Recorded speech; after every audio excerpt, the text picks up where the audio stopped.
Tollywood young hero Nitin రీసెంట్గా తమ్ముడు మూవీతో ప్రేక్షకుల ముందుకొచ్చిన సంగతి అయితే మనందరికీ తెలిసిందే. అక్క తమ్ముడు సెంటిమెంట్ స్టోరీతో ఎమోషనల్ యాక్షన్ డ్రామాగా థియేటర్స్లోకి రిలీజ్ అయిన ఆ సినిమాకు వేణు శ్రీరామ్ దర్శకత్వం వహించారు.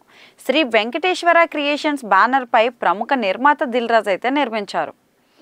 మరి భారీ అంచనాల మధ్య వరల్డ్ వైడ్గా రిలీజ్ అయిన తమ్ముడు సినిమా మిక్స్డ్ టాక్ అయితే అందుకుంది. తొలి రోజు ప్రపంచవ్యాప్తంగా 4 కోట్లు మాత్రం అందుకున్నట్లు తెలుస్తుంది. అదే సమయంలో తక్కువ టైంలోనే నెట్ఫ్లిక్స్లో స్ట్రీమింగ్ కాబోతున్నట్లు కూడా వార్తలు వస్తున్నాయి. జూలై లాస్ట్లోనే అందుబాటులోకి రానుందని సమాచారం.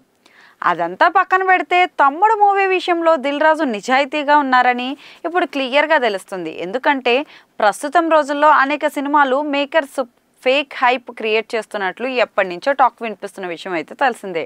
ట్రైలర్ వ్యూస్ నుంచి కలెక్షన్ వరకు ఫేక్గా చెప్తున్నారని అంటున్నారు. కానీ దిల్ రాజు మాత్రం తమ్ముడు విషయంలో ఫేక్ జోలికి వెళ్ళలేదని స్పష్టంగా అర్థమవుతుంది.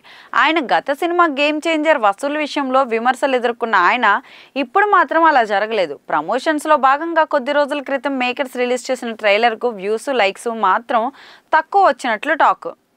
నితిన్ గత movie robin hood trailer views కన్నా తక్కువే వచ్చినా మేకర్స్ మాత్రం ఎలాంటి ఫేక్ పోస్టర్స్ అయితే రిలీజ్ చేయలేదు. కృత్రిమంగా ఎటువంటి బూస్టింగ్ కూడా జరగలేదు. ఓపెనింగ్స్ అనుకున్నట్లు రాకపోయినా కానీ మేకర్స్ ఉత్తుత్తి సందడి అయితే చేయలేదు. ఎలాంటి ప్రెస్ మీట్స్ కూడా నిర్వహించలేదు. దీంతో అంతా స్పందిస్తున్నారు. ఎందుకంటే సినిమా రిజల్ట్ మిక్స్డ్గా ఉన్నా కానీ కొందరు మేకర్స్ సక్సెస్ మీటింగ్స్ అంటూ సందడి చేస్తున్నారనే చెప్పాలి. రివ్యూస్ ఇలా ఉన్న వేడుకలు మాత్రం జరుపుతున్నారు. కానీ ఇప్పుడు తమ్ముడు మూవీ విషయంలో దిల్ రాజు సహా టీం పారదర్శకత ప్రత్యేకంగా నిలిచింది. తమ గౌరవాన్ని అలాగే సంపాదించుకొనింది. ఇక దీంతో ఇప్పుడు అంతా అభినందిస్తున్నారు.